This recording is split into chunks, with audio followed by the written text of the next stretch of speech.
If you blow dry your hair, there is a good chance that you're making at least one of these 5 mistakes. And the frustrating thing is that many of them actually make your hair look way worse while you're trying to make it look way better. After 20 years in the beauty industry, I've noticed that most hair damage doesn't come from someone making one big mistake. It actually comes from small habits that people repeat over and over and over again in their routine without realizing it. Today I'm going to walk you through the 5 most common blow drying mistakes that can lead to dryness, frizz, breakage, and dullness. And then I'll show you exactly how to fix them so that your hair looks smoother, shinier, healthier every single time you style it. Mistake number 1 is blow drying your hair a lot without ever taking the time to repair it in between. I blow dry my hair every single time I wash it. Okay, I'm not judging. My hair does not air dry well at all. It dries into what can only be described as like a giant puffball. But even though I blow dry my hair every 3 days, my hair isn't dry or brittle at all. And that's because of how I care for it in between the washes. So if you are like me and you use heat on your hair consistently, I highly recommend doing a deep treatment mask at least once a week. It can make a huge difference in how your hair looks and feels over time. In terms of which mask I use, I rotate between a few different ones, but these are the 3 that I reach for like the most often. If my hair is looking dull and I want to boost the shine, I usually grab this guy. This is the Matrix Glow Mania Glazing Queen. This is especially good when I'm in between color appointments and my hair is starting to look a little bit faded. If I'm dealing with a damage, like right after I get highlights, for example, you know, your hair starts to feel a little bit crispy, that's when I usually reach for the L'Oreal Absolute Repair Molecular Mask. This one is designed to help support the hair structure and leave it feeling stronger overall. It does a really good job of it. Actually, I don't even have any more left.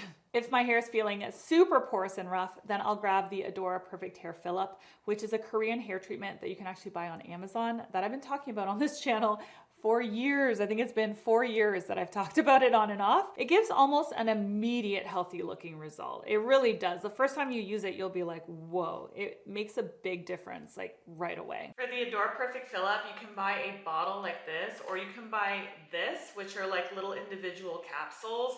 This is more economical, but if you just want to try it, it's kind of nice to get the capsules. Now, if you really want to take these treatments to the next level, then try adding a little heat to them. Heat helps open the cuticles slightly, allowing the treatments to penetrate more effectively. One of my favorite ways to do this is with a microwavable heated hair bonnet. These are really inexpensive. You can buy them on Amazon. They're easy to use and they're surprisingly very effective. Another option that's a little bit more of a pain in the butt to do but works super well is to use a facial steamer. The steam actually helps drive the treatment deeper into the hair and leaves it feeling incredibly soft. I know it sounds like a lot, you know, to go that extra mile to heat up your hair treatments, but if you do it, it really will pay off. Your hair will feel like you got like a very expensive in-salon treatment done. If you just heat it up, get like a good mask, add some heat to it, and literally it will be like you did a salon treatment. Just a quick reminder that if you're enjoying this video so far,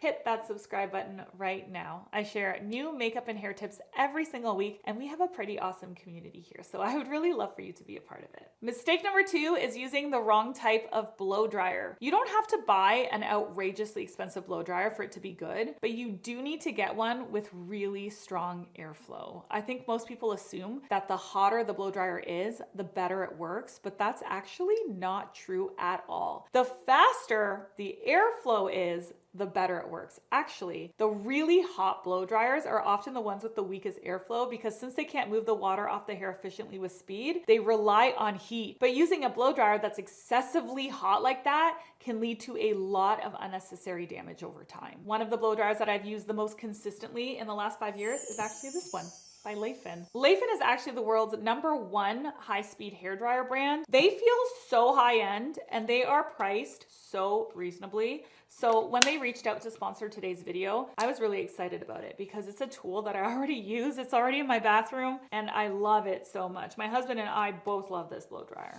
The biggest difference that I noticed when I first started using this dryer like years ago is how much faster my hair dried. I'm not kidding. The airflow is incredibly powerful. So it gets your hair dry really quickly without relying on excessive heat. And I also love the color changing ring because I can instantly see which setting I'm using without having to guess.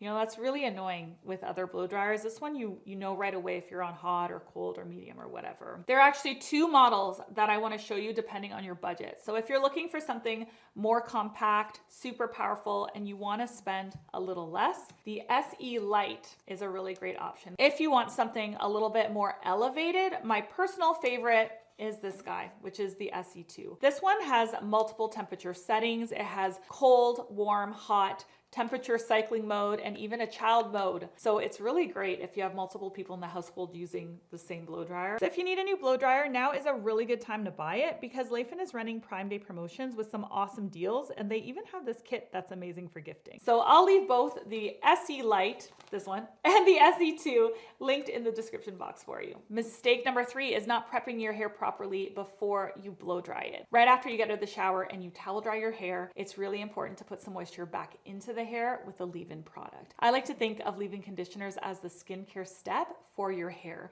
They help add moisture, they smooth the cuticle, and many of them also provide heat protection, which is non-negotiable. You have to use that. So let me show you a few of my favorites. So I really like the Pureology Color Fanatic Multitasking Leave-In Spray, the Bondi Boost Miracle Mist Leave-In Conditioner, and this guy, the Kristen S 2-in-1 Leave-In Primer. These are all very similar in that they hydrate the hair, they help control frizz, they add shine, they provide heat protection. So if you're looking for like an easy one and done product, any of these 3 would be great. Another product that I've been using for the last month or so is the leave-in conditioner from the Blowout Professor. Do you guys watch Chris, Blowout Professor, on YouTube? He gives some really practical hair advice that's not too overwhelming to follow. He really kind of simplifies the blowout process, which is nice. He recently launched a hair care line that I've been testing, and his leave-in conditioner is beautiful. It's really nice. It's lightweight, but it's quite hydrating, easy to use. It doesn't make the hair feel greasy or weighed down at all, which is awesome. You don't have to wash your hair all the time, you know?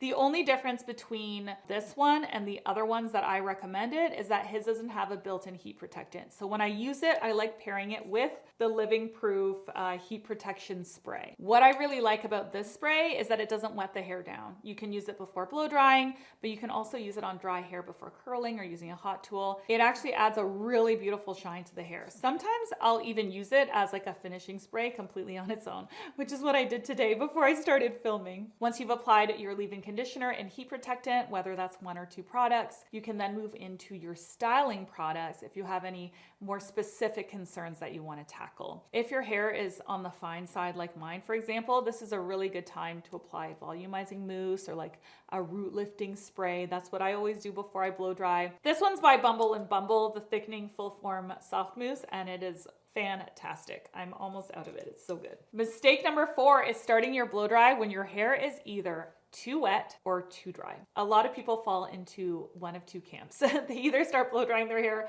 when it is still soaking wet. I see my friends doing this. I'm like, what on earth are you doing? Or they let it dry almost completely before they begin. Neither one is ideal. Neither one's gonna work. If your hair is dripping wet, you're forcing your blow dryer to do all of the heavy lifting. That means longer drying time, more heat exposure, and more stress on the hair overall, since hair is actually very fragile when it's wet. It's very elastic. But on the flip side, letting your hair dry completely before you style it, that's not ideal either. One thing that I have learned as a hairstylist is that hair styles better when it actually has a little bit of moisture left in it. Not soaking, but it has to be damp, because once it's fully dried and it's settled into its natural shape, you're working against what the hair already wants to do, and you will lose that battle, okay? There's also the damage component to it. When hair is soaking wet, it is very elastic, right? It stretches more easily, which means it's more vulnerable to breakage when you're pulling on it with a brush. But completely dry hair has the opposite problem. At that point, there's no moisture left to help buffer the heat, so all that heat energy is being directed straight at the hair itself. That's why the most vulnerable stages are actually when the hair is either extremely wet or completely dry. So the sweet spot for getting not only a really good result, a really beautiful result, but also minimizing damage is somewhere in between the Goldilocks zone. So what I like to do is get out of the shower, towel dry my hair, apply all my products, and then do a rough dry first. Once my hair is mostly dry, but still feels slightly damp to the touch, that's when I go in with my round brush or styling tool. At that point, the hair still has enough moisture to be reshaped easily, but it's dry enough that you're not overstretching or overworking it. So can you see how it's still a little bit glossy? There's still wetness in it, but it's not soaking wet, but it's also not completely dry. So you need to kind of find that middle ground, right? Not too wet, not too dry. So think of it this way. Soaking wet hair is too early, completely dry hair is too late, slightly damp hair is the sweet spot. Mistake number 5 is pointing the blow dryer wherever it happens to go. This sounds super simple, but I've seen my friends blow dry their hair and it is not as intuitive as I think it is. The direction of the airflow can completely change how your finished blowout looks. So when you're positioning your blow dryer with your round brush, you want to take your section, you want the section to be about the same size as the round brush. You want to position your air this way. So basically you're pushing the cuticle down, you're pushing the shingles on the roof down. If you position your air like this, you're pushing the cuticle layer up, so you're gonna have a frizzy, disastrous mess. If you position it this way, so it's completely on the hair, you're going to fry this section. You're basically gonna bake it. So you just want to turn your hand a little bit, so you're pushing airflow down the hair shaft. Think of your hair's cuticle like shingles running down a roof. When you direct the airflow down the hair shaft from roots to ends, you're helping those cuticles lie flatter and smoother. When the cuticle lies flat, the hair reflects more light, it looks shinier, it feels smoother, and it's much less prone to frizz. But when you're blasting the air from underneath, from the side, or in random directions, you're roughing up the cuticle instead. That's often why the hair looks really fluffy or frizzy or lacks shine, even though you just finished styling it. It's because you're not directing the airflow down. So the easiest way to do this is to always use your nozzle attachment and to always point the nozzle in the direction that you want the hair to go. This is one of the simplest changes that you can make, but it will completely transform the finish of your blowout. If you really want to take this one step further, you can even finish each section by cooling it down. So just change this over to the cool setting so the air comes out cool, and that's going to smooth the cuticle even more, and it's going to give the hair like a very polished, almost mirror-like finish. It boosts the shine significantly. I hope that was helpful. If you want to see me walk through a full round brush blowout from the beginning all the way to the end, you can click right here. If you want to watch what YouTube thinks you'll like the most, you can click right here. I'll see you over there.